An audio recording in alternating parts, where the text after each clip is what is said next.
Hi guys, I'm Professor Zubair Jahangir and I'll be covering the goods and service tax laws in India. I've written a book on it and it's also available in Amazon and various other portals. Now, if I understand the term tax we all know is a source of revenue to the government. The government has collected approximately 10 lakh crores in the form of direct tax and also approximately 10 lakh crores in the form of indirect taxes as well. Now, do you think all the countries collect tax? There are certain countries which do not have the concept of income tax at all. Examples of these would be UAE, they have absolutely no income tax. There is also Bahrain, there is Oman, there is Saudi Arabia. These are all oil rich countries which do not require revenue from the citizens. They have their own businesses and their own sources of generating revenue. The Bahamas is another example where there is no direct tax. Now, after recession, UAE, however, has introduced a 5% VAT on goods to increase their revenue. Now, this revenue, once collected, is used for public policy and for the citizens, where they use it to build bridges, roads, infrastructure, your healthcare, your education, etc. Now, in India, the laws are divided into direct and indirect taxes. So, there are direct taxes and there are some indirect taxes. Let's understand what are those. In direct taxes, the person who is liable to pay the tax, called as the assessee, directly pays to the government department. There is no other source. When I say, I mean, let's say this person has an income of 10 lakh rupees per annum or more, and let's say that is the slab rates. If in India you earn above a slab rate, you have to go and pay a certain income tax to the government. So if you're a salaried employee, you'll have to pay the taxes to the government. Not only that, there is also something like a corporation tax, where there is a tax on companies where they have to pay a certain rate of tax to the government. So here the earners or the taxpayers pay the money to the department or to the government. That's direct tax. Now, in indirect taxes, there are three parties involved. There is the taxpayer, then there might be a business in between, and then you would have the government department. Let's take an example of this. Let's say you went to McDonald's and you bought something. Who is the taxpayer? You, that is the customer, is a taxpayer. Who is collecting the tax? So there is this business entity like McD, which is actually collecting the tax from the customers, the clients, etc., and then they deposit this tax to the government. So can I say the customers are indirectly paying to the government, and in between there is this business entity? So there is a indirect method of paying the tax. Here if we see, the profit is made by McD, is made by the business owner, but this is allowed to shift the tax burden onto the customers. So let's say McD will shift the tax burden and collect the tax from you and then pay it to the government. So though they are collecting the tax, they are not paying it from their pocket. So therefore it's called as indirect taxes. There is a few differentiation between them. In direct taxes is generally imposed on persons. So if I'm a salaried person and I earn above the slab rate, the rate given, the income level, if I'm exceeding my income level, I have to pay the taxes. So here not every person is liable to pay direct tax. only if you exceed the slab rates prescribed by the Finance Act. Whereas indirect taxes is to be paid irrespective of your income. So the richest person also pays the same tax, and the poor person will also pay the same tax. Here, these are imposed on goods and services. For example, let's say you went to buy let's say a chocolate. Now, when you bought a chocolate, you paid the tax. Now, Ambani goes and buys the goods. He will also pay the same tax, and a very poor person also goes and buys the same chocolate, and he has to pay the same tax. So here there is a uniformity. There is no segregation of more tax or less tax. Everybody pays the same on the goods and services. Whereas in slab rates, the more you earn, the higher rate of tax you end up paying. And in case if you have no income at all, in direct tax, you don't have to pay any tax at all.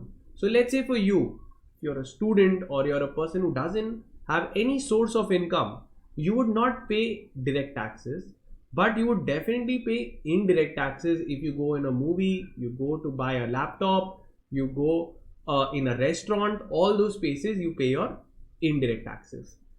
Now, income tax is one of the main examples of direct taxes in India. Whereas indirect taxes in India are not one, there are many indirect taxes in India. There is excise, VAT, custom duty, GST, etc. We'll be seeing indirect taxes in detail ahead. Now, here if we see the supervision or the collection and the entire administration is done by CBDT for direct taxes, and in case of indirect taxes it is CBIC, that is Central Board of Indirect Taxes and Customs. CBIC was previously called Central Board of Excise and Customs, CBEC, but after the introduction of GST it's called as CBIC. Now this entire boards, whether it be CBIC or CBDT, they all come under the Ministry of Finance, Department of Revenue. Now, in direct taxes, the impact and the incidence is on the same person. So a salaried person has to pay the tax. You can't shift the burden. Whereas in case of indirect taxes, when you see in goods, the impact is on the seller, where the seller is liable to go and pay to the government, but he has a right to transfer the incidence or the burden on someone else. So there is shifting of burden onto the customer in case of indirect taxes, where there is no shifting of burden in the direct taxes. Now let's see. There are different kinds of taxes in India. So we'll be seeing the name of the tax and also the taxable event, when this tax will be applicable. The very first one, income tax. When is income tax liable to be paid? Whenever you earn any income. So it's a tax on income. This income could be any source, whether it be house property, you have got a rental income you're getting, or if you're getting salaried income, or if you're getting capital gains, all your 5 heads come here. So this entirely is covered in your direct tax. So all this is your direct tax. Whereas everything else out here is your indirect taxes. These are your indirect taxes. Let's see when are these levied. So custom duty. When is custom duty levied? There are two kinds of custom duties primarily. One is import duty and the other one is export duty. Now obviously custom duty is levied on import and export of goods.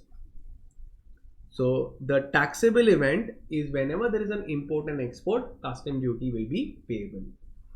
Next, if we see service tax, whenever there is a provision of service tax is levied. Excise duty. excise duty is levied whenever there is a manufacture of goods in India. So manufacture of goods. So here manufacturers, let's say Apple company is manufacturing laptops. So when they manufacture in India, they had to pay something called as excise duty. Manufacturer of cars, manufacturer of furniture, manufacturer of cement, any kinds of goods, if you're manufacturing, you have to pay a tax called as excise duty. Then it comes with sale, VAT, value added tax. Value added tax is in case of sale of goods. Whenever there is a sale of goods within the state, VAT used to be levied. So VAT is a sale of goods which is also called as intrastate, that is within the state. CST, that is a central sales tax, used to be levied whenever there is a sale of goods interstate, that is between two states. So let's say if I'm selling the goods, I'm from Maharashtra, I'm selling the goods in Gujarat. So a tax used to be levied which is called as CST, central sales tax. All of these are indirect taxes. Now you can see there are so many indirect taxes which are levied on goods and services. Then a question came up that why so many multiple legislations? If there are so many multiple laws, there would be multiple registrations, multiple returns, multiple compliances. So why not have one tax which covers all of them? So let's understand, in case of sale of services, there used to be service tax, a separate tax altogether. In case of goods, then you have to see whether it's an intrastate sale, whether it's a sale within India, then VAT used to be levied. And if it is an interstate sale, that is between two states, then not VAT but central sales tax used to be levied. So the entire concept came that why have so many different taxes, for interstate different, from intrastate different, for manufacturing different. Why can't we have one tax? We are one nation, we should have one tax, and that's the entire objective behind GST. So all these indirect taxes have been subsumed, have been merged, and we have one tax called as goods and service tax. Now, the reason why it was not done previously, why isn't this merger done before? Why we had different taxes in the first place? As we had income tax, we could also have indirect tax, but that didn't happen. The question came up, why did we have such different kinds of taxes? The reason is our constitution. When we read our constitution, article 246 read with schedule 7, it stated that the powers of the government, we have two governments. One is your central government and the other is your state government. Now the powers of these governments was distributed into three lists: list 1, list 2 and list 3. List 1 was called as a union list, list 2 was called as a state list, and list 3 was called as a concurrent list. In this list, matters enumerated or stated in list 1, only the central government could legislate or make laws. So in list 1, only central government can make laws. The state could not make laws on any matters enumerated in the union list. In list 2, only the state government can make laws. Only state government can make laws and the center could not make the laws. Whenever there is a concurrent list, list 3, that means both center and state can make the laws on it.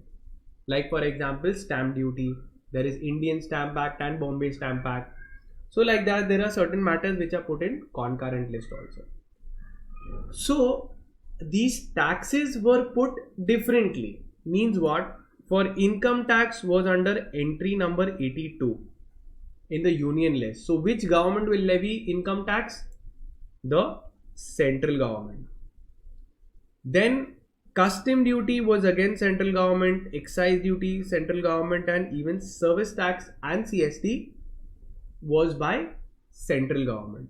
So it was clearly demarcated कि ये सब central government ही करेगा. For state government, in state list entry number 54, it was given VAT, value added tax, where whenever it's an intra-state sale, within the state sale of goods, VAT used to be levied. तो ये constitution में bifurcation दिया था already. इसके लिए हम लोग के पास में एक लॉ नहीं हो सकता था, बिकॉज स्टेट लगा ही नहीं सकते थे taxes on service tax, and central government लगा ही नहीं सकते tax on intra state cell.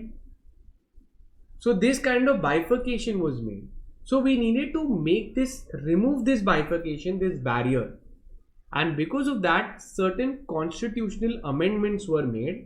More specifically, 101st constitutional amendment came to give way, to pave the way for GST. Now if we see, bringing GST into India wasn't easy, and this efforts was from a long time. To be clear, it's from the year 2000 efforts were being made. This legislative history is important. Now let's understand the history. How did GST come from the very beginning till date? In the year 2000, in the Vajpayee government, they made an empowered committee. This empowered committee was headed by Asim Das Gupta, who was the finance minister of the West Bengal. He was the head, and we told that you please make a GST model and try to give us solutions. What do we do about this constitutional problem? This bifurcation made by the constitution. How can we bring GST, one nation, one tax? Another committee was formed in the year 2004 to comply with a FRBM Act 2003, which is the Fiscal Responsibility and Budget Management Act 2003. In this, there was Vijay Kelkar who was appointed, and the entire crux or the basic was to make a fully integrated GST on national level. So another committee, Kelkar committee, was made and said that we want GST on all India basis. That proposal was put in the parliament in 1st April 2010 in the budget speech by Shri P. Chidambaram. He was the first one to present it in the budget. Later, in the year from 2014 to 2016, there was various constitutional amendments and bills passed in to amend the constitution. So a Constitution 102nd 122 Amendment Bill 2014 was tabled. Now, not all the constitutional bills get approved, few get approved. This bill got approved and it got the name of 101st Amendment Act 2016. So this bill, which was there in 2014, got accepted and it became the Amendment Act 2016. What all amendments were brought in the constitution to bring in GST, we will be studying it in detail. Now all this, if we see that which state was the pioneer to accept this, it was Assam. On 12th August 2016, Assam became the first state to ratify the bill when the Assam Legislative Assembly unanimously approved it. So the bill was approved by Assam Assembly immediately. After that, it was Bihar, and then various other states also followed suit, where they all said yes, we want GST and we are agreeing to GST. Then the laws started coming in and acts started being made, and we had in the year 2017, super important, you even need to know Lok Sabha, Rajya Sabha and the President assent. when all this was given and the GST laws were passed. The rollout most important date when GST came into effect in India was on 1st July 2017. For Kashmir, the central extension of Jammu Kashmir Act 2017 came into force on the 23rd August and came effect on 8th July 2017. So all the acts was passed in 2017. So if we see these three dates, it's important for you to know the GST was introduced in Lok Sabha on 27th March. It was passed by the Lok Sabha on 29th March. And in Rajya Sabha, it was passed in 6th April 2017. And it got the President's assent on 12th April 2017. Okay, so these are few details that you need to know. Now, what were these constitutional amendments that were brought in which actually enabled the passing of GST laws? So let's see. Firstly, it is the 101st Amendment Act of the Constitution.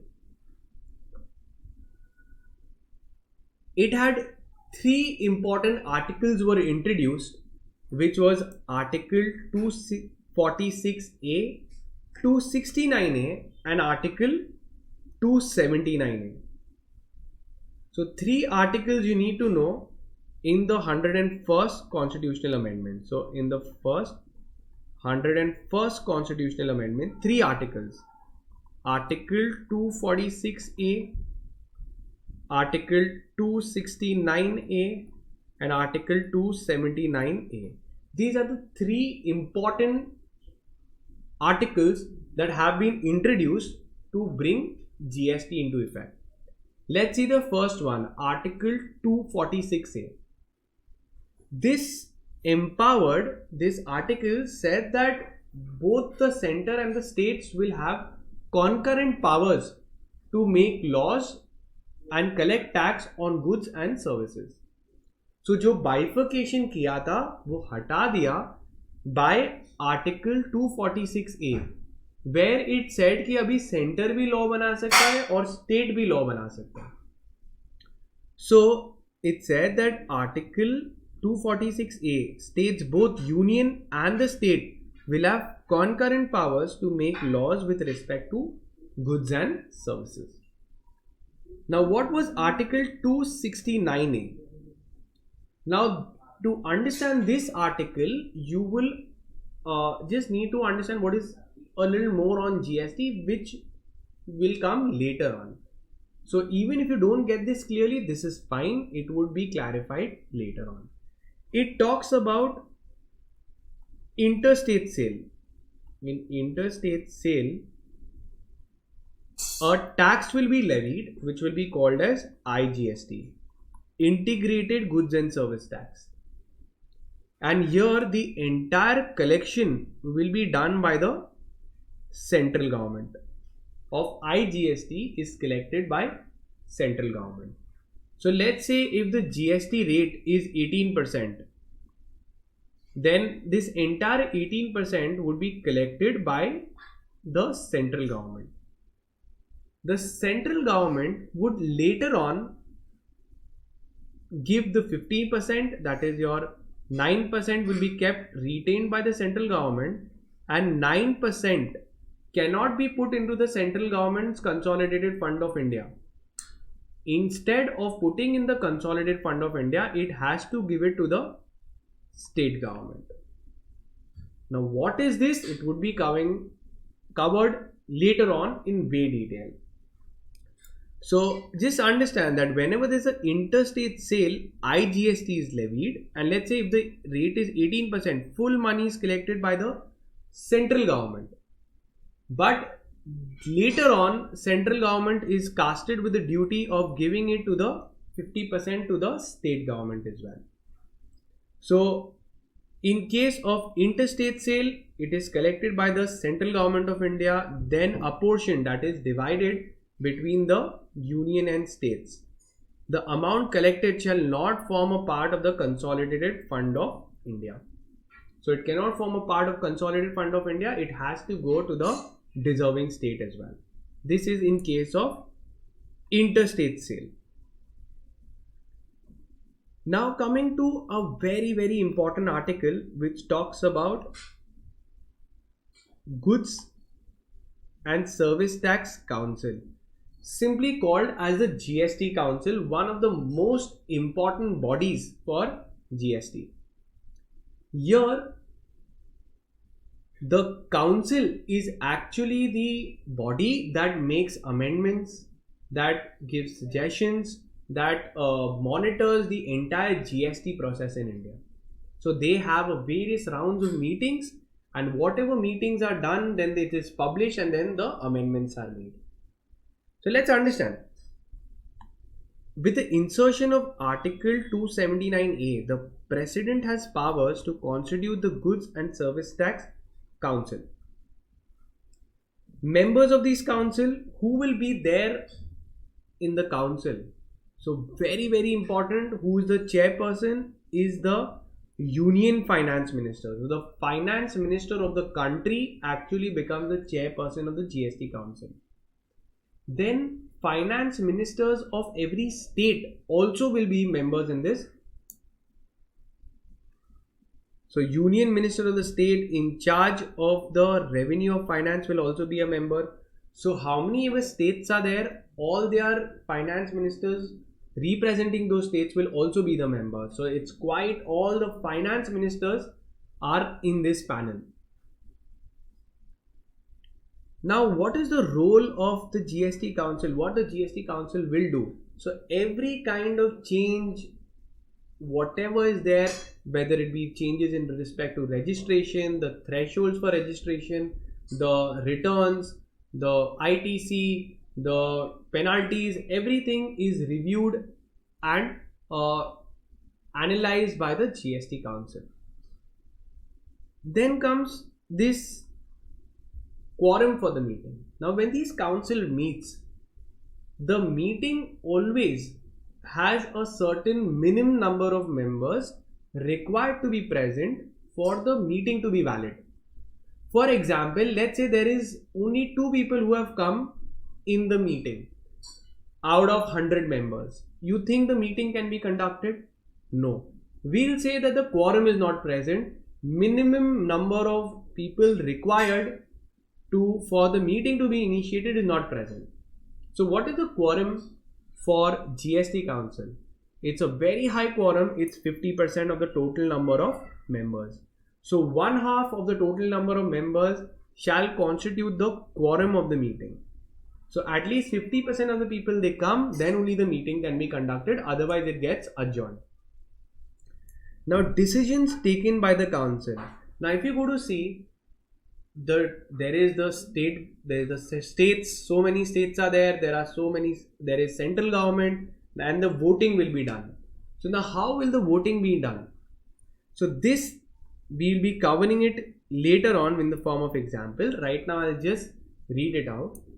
The minimum requirement for any proposal to be accepted is 3/4. That is 75% consent is required for a resolution, for a agenda to be accepted. So the requisite majority is 75% or 3/4 for any matter to be accepted. Now the voting has a certain principles. Okay, let's see. Central government will have a weightage of 1/3 of the total casted votes. State governments will have 2/3 of the total casted votes. Now what is this 1/3 and 2/3? I'll tell you all later on. Let's see. Then comes the administration. So let's see what is that first only. Let's say we all have understood at least this, that how much % consent is required for a matter to be accepted. It's 75% consent. What is the weightage of the vote of the central government? So they have given certain weights also. So let's say there is one central government and let's say there are many state governments, right? So let's say there are total 31 states. I'm not getting why 31 and all that, but just assume that there are total 31 states. Collectively, they have to give 75% consent or votes for a proposal to be accepted. These are the facts. Central government gets a weightage of 1/3 votes and state government gets a weightage of 2/3 votes. Now let's see how does it function, because it seems very confusing, but it's very simple. Okay, let's say central government has agreed on a particular agenda or a proposal. So central government has agreed. So let's say the central government has agreed on a particular proposal. Now state governments हम लोग ने कितने बोले थे? Total state governments कितने हैं? Let's say there are a total of 31 states. उसमें से सबने agree नहीं किया. Only 22 states have agreed. 22 states only have agreed. Now they are saying, has the requisite majority been achieved? क्या proposal pass हो गया है? So let's see how is the calculation done. First, voting result. Central government, union finance minister ने approval दे दिया, तो then let's say उनका 100% consent आ गया है. एक vote है, वो 100% उन लोग ने yes बोल दिया है. Out of that 22 states में 22 states ने yes बोला है, तो that is how much percentage? 22 states ने yes बोला है out of a total 31, that's 70.96%. ठीक है, तो ये ऐसा कैटेगरी है. अब वेट्स दिए हुए हैं. ये weights permanent already mentioned weights है, ये मतलब ये मैंडेटरी वेट्स है. इनका 1/3, so you multiply this, you will get 33% vote. So the calculation will be done something like this, where it comes to this. So 70.96 into 2/3, you will get 47.31%. So that's how when you add up 33.33 and 47.31, you come to know that 80.64% मिला है. So therefore the matter has been accepted. मुझे बताओ, ये table तो ये part of the table तो हमेशा same रहेगा. वेटेज भी लॉ में ऑलरेडी मेंशन कर दिया है कि सेंट्रल गवर्नमेंट की वोट्स की 1/3 वेटेज है और स्टेट गवर्नमेंट्स की वेटेज इज 2/3. तो ये भी टेबल हमेशा फिक्स्ड रहेगा. कौन सा टेबल बदलेगा? Voting results. So voting results बदलेंगे. ओके, स्टेट्स कितने बोले, and then they will do the calculation by multiply. Now if you see this mechanism, you tell me, if the central government ने मना कर दिया, can a proposal be passed? If the central government has dissented, not agreed, can a resolution ever be passed? अब इनका ही 33% है, तो वो तो अगर पास ही नहीं करेंगे तो 0 हो जाएगा. तो बचा ही 67%, तो तुम 75% तो कभी ला ही नहीं पाओगे. तो ऐसा बनाया है कि सेंट्रल गवर्नमेंट का तो हमेशा कंसेंट चाहिए ही रहेगा for a matter to be accepted, and states government का भी हम लोग को एड अप करके देखना पड़ेगा. सो दो this calculation is not there, but to understand what is the weightage and how it is calculated, I have provided to you. Now administration के बारे में बात होता है. Imagine there are so many businesses, entities, how can the government possibly administer, govern all of them? So they have divided it so that there is no conflict between the center and the states. So let's see how they have done. 90% of the taxpayers having a turnover of below 1.5 CR. तो 1.5 CR के छोटे जो लोग हैं, 90% of them will vest with the state government. So can you tell me, ये जो 1.5 CR के नीचे कमा रहे हैं turnover, are they the big fish और द स्मॉल फिश? तो ये स्मॉल फिश है.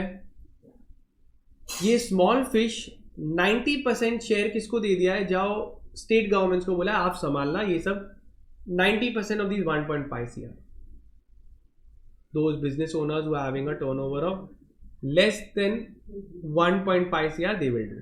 बाकी का 10% will be handled by the having below 1.5 crore would vest with the central government. So central government भी regulate कर रहा है small fishes को, but only 10%. The big fish is here. This is the big fish. Those who have turnover above 1.5 crore. देखते किसको मिलता है ये 1.5 crore. So taxpayers having a turnover of over 1.5 crore has been equally divided between the central and the state tax administration. So equally 50-50. तो big fishes को वो लोग ने center ने equally distribute कर दिया है with the state. अब ये जो GST काउंसिल है इसका एक बहुत इंपॉर्टेंट कॉन्सेप्ट है और इंपॉर्टेंट टास्क है is to resolve dispute, is try to solve the disputes they would try to settle. Now dispute can be between the central government and one or more states, or between the central government and any of the states, or between two or more states. The GST council shall establish a mechanism to adjudicate the dispute between them. So they will establish a mechanism to adjudicate, decide the dispute and try to resolve it. So this dispute, imagine there could be a dispute between the center and the state government, or it could be between two state governments also. So all of this, the GST council will try to adjudicate or resolve the disputes. Then there are certain other constitutional amendments that are there which are not that important. You can read through. Let's go through it. Article 265 says that no tax shall be levied or collected except by the authority of law. So except by authority of law, nobody can go and collect tax. Let's say, can I go and say tax collect do mujhe? They'll say nahi, only taxation authorities can come and nobody else has a right to collect the taxes. Next, Article 245 read with Schedule 7, where the three powers have been given, and after the insertion of 246A, one of the most important articles, both the center and the state have a right to levy taxes on the goods and services. So subject to the provisions of this constitution, the Parliament may make laws for whole or any part of the territory, and the legislature of the state may make laws for whole or any part of the state. Due to the insertion, it is imperative to amend the union or the state list to make the proper arrangements for GST.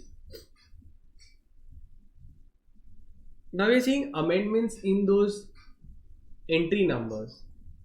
So list 1, union list, we had seen entry number 83, duties of customs including export duty. Matlab kya? Remember we had seen that entry numbers in list 1, there was 82, 83, 84, 81 was income tax, this was about customs, and this was about excise duty, right? Then there was 92 also for 92C, and 92 also covers CST and service tax. So service tax and CST. Tell me one thing, after the introduction of GST, have these been abolished? Answer is no. Income tax to untouched रहा है because it's a direct tax, nothing to do with GST. Customs Act के अंदर amendments आए हैं, Customs Act अभी भी prevalent है. Excise duty, service tax and CST भी completely abolished नहीं हुए हैं. There are certain goods on which GST is not applicable, like alcoholic liquor consumption. On such things, and now if you see even petroleum products, aviation fuel, अभी तक इसके ऊपर GST नहीं लगा है. सो जब जीएसटी नहीं लगा है तो old regime will apply, VAT, CST and excise duty. So therefore they are still there. Excise duty is also there, and excise duty is on manufacture of everything relating to fuel, diesel, petrol, natural gas, aviation fuel and tobacco and tobacco products. ये tobacco and tobacco products तुम देखोगे government क्या कर रही है, they are levying GST is levied on tobacco products and also excise duty, service tax, everything is levied on tobacco. So tobacco पे cascading effect है, double taxation लगता है. Government, it's a demerit goods. Government is trying to not only increase their revenue but also kind of a punitive or a punishment given to the people that tobacco, cigarettes is not injurious to health, but the government actually earns the most from these products. Okay, then comes list 2, that is your VAT. Again, your VAT, it is been mostly abolished, but on those goods on which GST is not applicable, VAT will still be prevalent. So we see the same thing, all fuel and alcoholic liquor for human consumption. Now, if we see, it's just a few notes that you can keep in mind. As I told you, liquor, alcoholic liquor for human consumption is not leviable with GST, and the same is subject to CST and VAT respectively. Means what? Today if you go to buy alcohol, which I wouldn't recommend at all, but let's say if someone goes to buy alcohol, in his invoice he will not see GST, he will see VAT and CST only. For tobacco, as I told you, double taxation. Here they are subject to GST as well as excise duty. I told you these are demerit goods. Government kinds of punishes the manufacturers. Then even when it comes to opium, Indian hemp, these are all narcotic drugs. Now again, narcotic drugs, the government kind of puts up punishment, or I could say demerit again. The government will levy double tax, even CST as well as the state excise duties are levied on this. So GST is also leviable, and also the excise duty and all that. So these are few goods on which double tax is levied. Then a few other amendments which are in the constitution. In Article 248, it talks about residuary powers. That अगर कोई भी powers अगर mentioned नहीं है तीनों list में, तो central government had a power to levy. Now they are saying subject to Article 246A makes it clear that the Parliament alone does not have a power to frame a law in respect of GST. तो अगर GST related कोई बात नहीं mentioned है तो सिर्फ centre नहीं बना सकते. सेंटर गवर्नमेंट के पास में और स्टेट गवर्नमेंट के पास में both will have the power to make a changes. Article 249 talks about if there is any matter in national interest, 2/3 of the members states in the Rajya Sabha, they say that it's a matter of national interest, please make a law on it. So let's say for example, Lokpal Bill, the states feel that a law should be made in national interest with respect to, let's say, women's safety. So they will make 2/3 of the, at least 2/3 of the consent should be given by the states, and then the central government will make the law. Here also, in respect to goods and service tax, अगर कुछ भी ऐसा करना है तो सबको पूछना पड़ेगा. The Parliament can make a law for GST in national interest, but subject to 2/3 members approval of each state. Then comes when there is an emergency, even for GST laws can also be amended and changed in case of emergency. Then these articles 268A has been omitted, 268A also has been omitted. So these are some of the amendments. Then 269A we had seen, for interstate sale and purchases, IGST will be levied. Now there is a article 360, 366 which provides a few definitions. In that article 366 12A has been introduced, and they have explained what do you mean by GST. Okay, so very important, you need to memorize it, you can even quote it in your exam. Now goods and service tax means it's a tax on goods and services.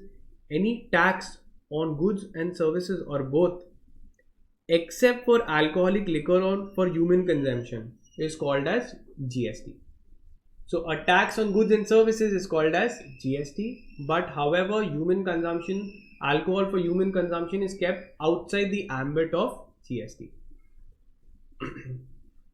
Then comes Article 368, which talks about amending the provisions of the Constitution. So if the Constitution needs to be amended, Article 368 covers the procedure how a Constitution can be amended.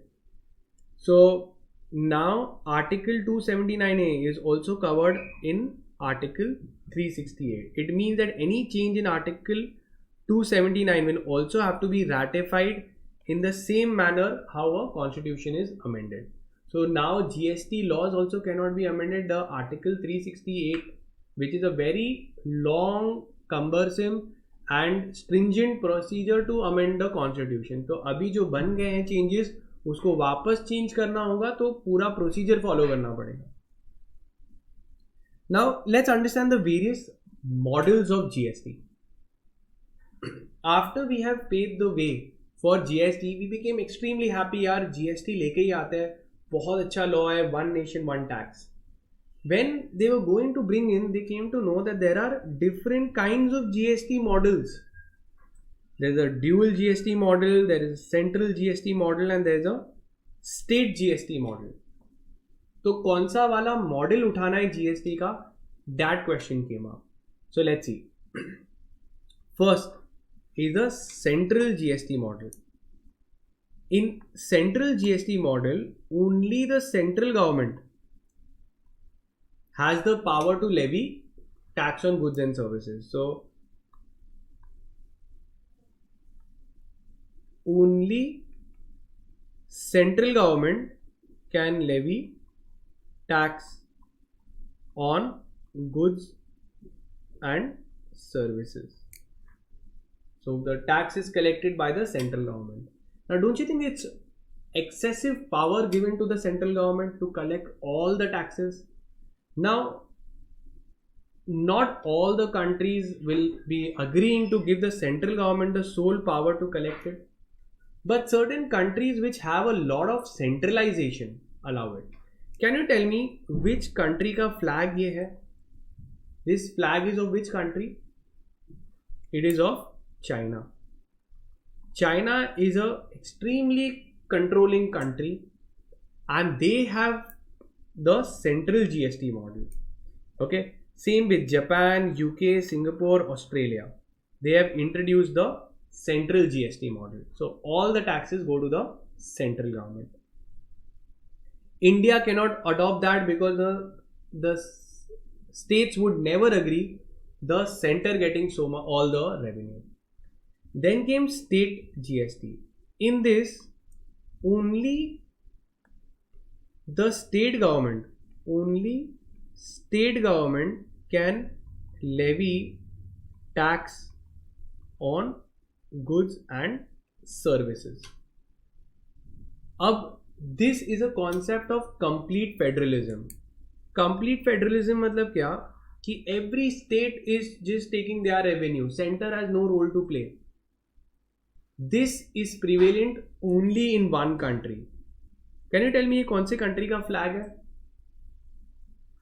It's of United States of America. So USA is the only country which has this law. USA is the only country which has the state GST in force. Then comes अपना India कहाँ पे है? Let's see. Then comes the dual GST model.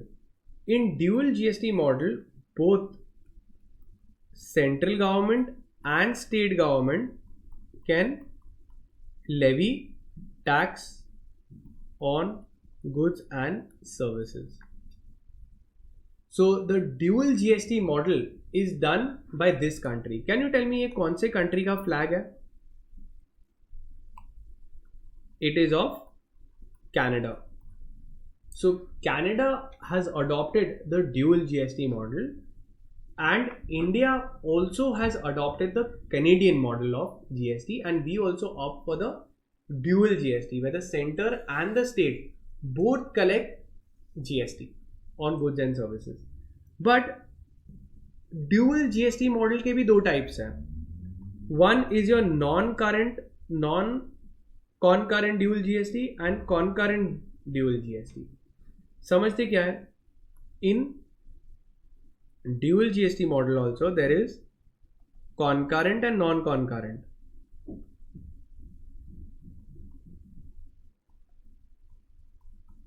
And there is concurrent. In non-concurrent क्या होता है? The GST on goods is levied by the states. So goods पे state government लेंगे and services पे central government लेंगे. Whereas in concurrent both goods and services पे both center and states will take. Now can you tell me which model does India follow? So India follows a dual concurrent model. This is what we do. Okay, here the center and the state both levy tax on goods and services. Okay, so for intra-state, whenever there is a sale within the state, CGST which goes to the central government and the state government SGST which goes to the state government. तो जो भी within the state है, that revenue will go 50% to the center and 50% to the state. तो goods हो या services हो, दोनों center and states कमाते हैं. अगर इंट्रा यूनियन टेरिटरी है, means if it is with in the union territory, so let's say if it is between Andaman and Nicobar islands के अंदर ही गुड्स बिके हैं और वहाँ पे ही इंट्रा स्टेट ही हुआ है, विद इन अंडमान में ही ट्रांजैक्शन हुआ है, तो सेंट्रल तो 50% ले लेंगे, बट अभी स्टेट नहीं है, कौन लेगा? यूनियन टेरिटरी लेंगे, तो उसके लिए UTGST है. But if it is between two states or two union territories, then a integrated tax will be levied which is called as IGST. Here the center will take the full money, they will keep 50% in their pocket and balance 50% they will give to the deserving state or union territory. We'll see how that works. This is the dual GST model.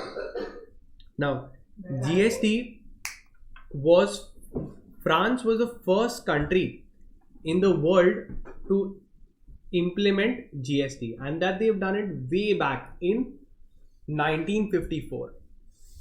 Presently around 180 countries have implemented the GST in some form or the other, and GST has been introduced in India on 1st July 2017.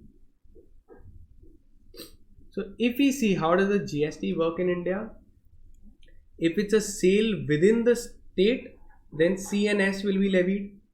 If it is between states, then only one tax will be levied called as IGST. Now all this we'll understand with time. Let's see. So different GST laws कौन से हैं? So these are your GST laws that we have to do. So if there is a sale within the state, let's say Maharashtra में supplier है और महाराष्ट्र में ही recipient है, so both the parties are within India. So can I say it's a intra-state transaction within the state transaction? Which tax will be levied? CGST and SGST. I think this is the most common tax that even y'all must have come across. whenever you go to shop, you're the recipient and you go to buy in Zara, तो वो supplier भी वहां पे है, तुम भी वहां पे हो, तो CNS लगेगा. तो कोई भी बिल रेस्टोरेंट में जाते हो CNS लगता होगा, right. So this is the most common. Let's say अगर मैंने गुजरात से माल मंगाया, सो लेट्स से महाराष्ट्र में सप्लायर है और गुजरात में रेसिपिएंट है, तो इंटरस्टेट ट्रांजैक्शन हो जाएगा. whenever there's an interstate transaction, that time the central government will take the money and IGST will be levied.